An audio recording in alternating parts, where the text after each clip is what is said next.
চাকরিজীবীদের স্বস্তির নিঃশ্বাস কার্যকর হচ্ছে নবম পে স্কেল, বললেন অর্থমন্ত্রী আমির খসরু। বিস্তারিত থাকছে পুরো ভিডিওতে। আসসালামু আলাইকুম। আপনি যদি একজন সরকারি চাকরিজীবী হয়ে থাকেন, নবম পে স্কেলের আপডেট সবার আগে পেতে আমাদের চ্যানেলটি সাবস্ক্রাইব করে দিন এবং ভিডিওতে লাইক করে দিন। চাকরিজীবীদের দীর্ঘদিনের অপেক্ষা, আশা আর হতাশার দোলাচল পেরিয়ে অবশেষে যেন স্বস্তির এক নতুন অধ্যায়ের সূচনা হতে যাচ্ছে। নবম পে স্কেল কার্যকর করার ঘোষণা এটা শুধু একটি প্রশাসনিক সিদ্ধান্ত নয়, বরং লাখ লাখ সরকারি কর্মকর্তা কর্মচারীর জীবনে বড় ধরনের পরিবর্তনের বার্তা। অর্থমন্ত্রী আমির খসরুর এই ঘোষণার পর থেকেই দেশের বিভিন্ন স্তরের চাকরিজীবীদের মধ্যে স্বস্তির নিঃশ্বাস লক্ষ্য করা যাচ্ছে। দীর্ঘদিন ধরে বেতন কাঠামো নিয়ে অসন্তোষ, দ্রব্যমূল্যের ঊর্ধ্বগতি, জীবনযাত্রার ব্যয়বৃদ্ধি সবকিছু মিলিয়ে চাকরিজীবীদের বাস্তবতা ছিল অনেকটাই চ্যালেঞ্জিং। বর্তমান বাজার পরিস্থিতিতে আগের বেতন কাঠামো দিয়ে পরিবার চালানো, সন্তানের শিক্ষা, স্বাস্থ্যসেবা এবং অন্যান্য মৌলিক চাহিদা পূরণ করা ক্রমেই কঠিন হয়ে উঠছিল। এই বাস্তবতা বিবেচনায় নিয়েই নবম পে স্কেলের বিষয়টি সামনে আসে। নতুন পে স্কেলে মূল বেতনের উল্লেখযোগ্য বৃদ্ধি হচ্ছে বলে জানা গেছে। বিভিন্ন গ্রেডে প্রায় ২০ থেকে ৪০% পর্যন্ত বেতন বৃদ্ধির সম্ভাবনা নিয়ে আলোচনা চলছে।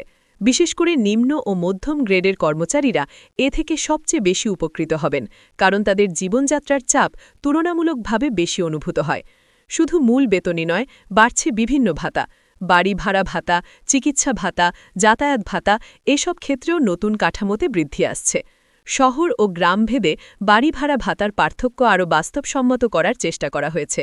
বড় শহরগুলোতে যেখানে বাসা ভাড়া অত্যন্ত বেশি, সেখানে কর্মচারীদের কিছুটা হলেও স্বস্তি দিতে এই ভাতার পরিমাণ বাড়ানো হচ্ছে। চিকিৎসা ভাতাও গুরুত্বপূর্ণ একটি বিষয়। বর্তমান সময়ে স্বাস্থ্যসেবার খরচ ব্যাপকভাবে বেড়েছে। নতুন পে স্কেলে চিকিৎসা ভাতা বৃদ্ধি পাওয়ায় চাকরিজীবীরা নিজেদের এবং পরিবারের চিকিৎসা ব্যয় কিছুটা হলেও সামাল দিতে পারবেন। বিশেষ করে বয়স্ক কর্মচারী ও অবসরোত্তর জীবনের কথা চিন্তা করলে এই সুবিধা অত্যন্ত গুরুত্বপূর্ণ। পেনশন সুবিধাতেও পরিবর্তনের ইঙ্গিত পাওয়া যাচ্ছে।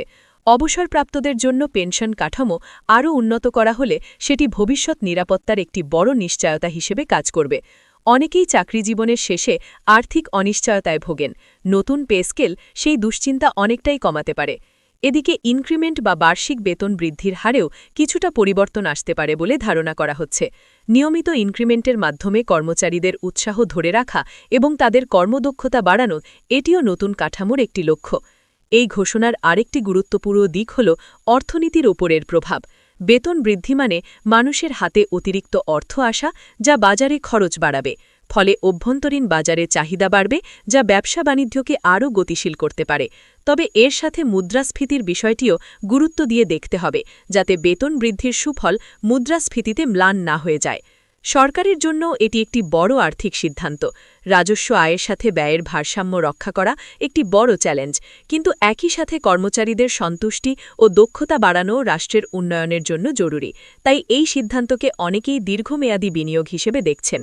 চাকরিজীবীদের মধ্যে এখন আলোচনার কেন্দ্রবিন্দু কে কতটা বাড়তি সুবিধা পাবেন, কোন গ্রেডে কত বৃদ্ধি হবে এবং কবে থেকে এটি কার্যকর হবে।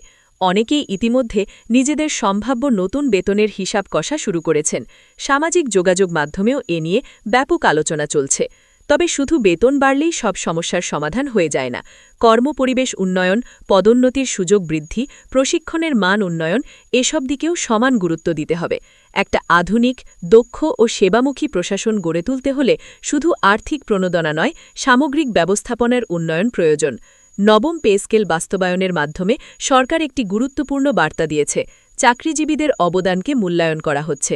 দেশের উন্নয়ন, প্রশাসনিক কার্যক্রম সচল রাখা, জনগণকে সেবা প্রদান, এসব ক্ষেত্রেই তাদের ভূমিকা অপরিসীম।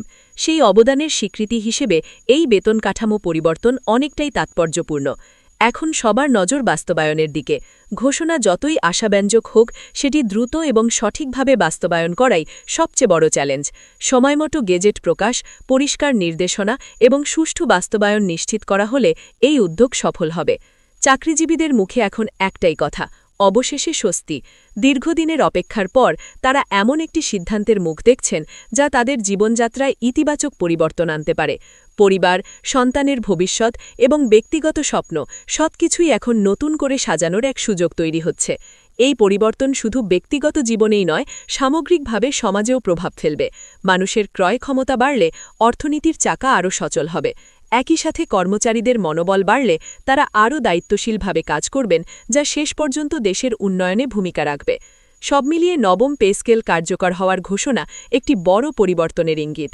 এখন অপেক্ষা এটি কত দ্রুত এবং কতটা কার্যকরভাবে বাস্তবায়িত হয় এবং বাস্তবে এর সুফল কতটা পৌঁছে যায় দেশের প্রতিটি চাকরিজীবীর কাছে।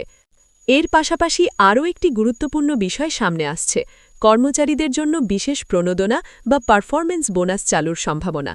দক্ষ ও দায়িত্বশীল কর্মীদের আলাদা করে উৎসাহ দিতে এমন উদ্যোগ নেওয়া হলে সরকারি কাজে গতি বাড়বে বলে মনে করছেন অনেকেই। অন্যদিকে ডিজিটাল পদ্ধতিতে বেতন প্রদান ও হিসাব ব্যবস্থাপনাকে আরও স্বচ্ছ করার উদ্যোগও এই পে স্কেলের অংশ হতে পারে। এতে দুর্নীতি কমবে এবং কর্মচারীরা সময়মতো তাদের প্রাপ্য অর্থ পাবেন, এমনটাই প্রত্যাশা করা হচ্ছে।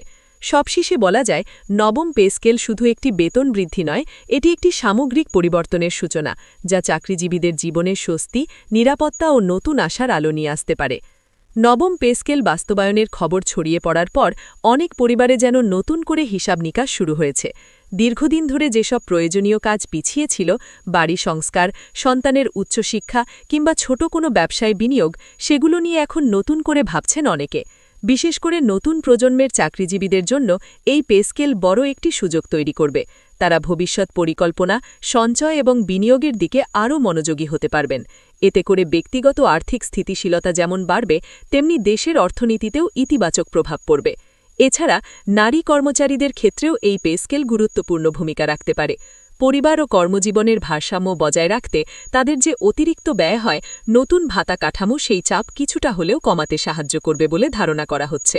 অনেকেই মনে করছেন, এই বেতন কাঠামো কার্যকর হলে সরকারি চাকরির প্রতি আগ্রহ আরও বাড়বে। মেধাবীরা সরকারি সেক্টরে কাজ করতে উৎসাহী হবে, যা প্রশাসনের মান উন্নয়নে ইতিবাচক ভূমিকা রাখবে। একই সাথে কর্মচারীদের মধ্যে দায়িত্ববোধ ও কর্মস্পৃহা বাড়ানোর দিকটিও গুরুত্বপূর্ণ হয়ে উঠবে, কারণ উন্নত সুবিধা পাওয়ার সাথে সাথে কাজের মানও বাড়ানোর প্রত্যাশা থাকবে, এটাই স্বাভাবিক। সব মিলিয়ে এই পরিবর্তন শুধু বর্তমানের স্বস্তিই নয়, ভবিষ্যতের জন্য একটি শক্ত ভিত তৈরি করছে, যেখানে চাকরিজীবীরা আরও আত্মবিশ্বাসের সাথে এগিয়ে যেতে পারবেন।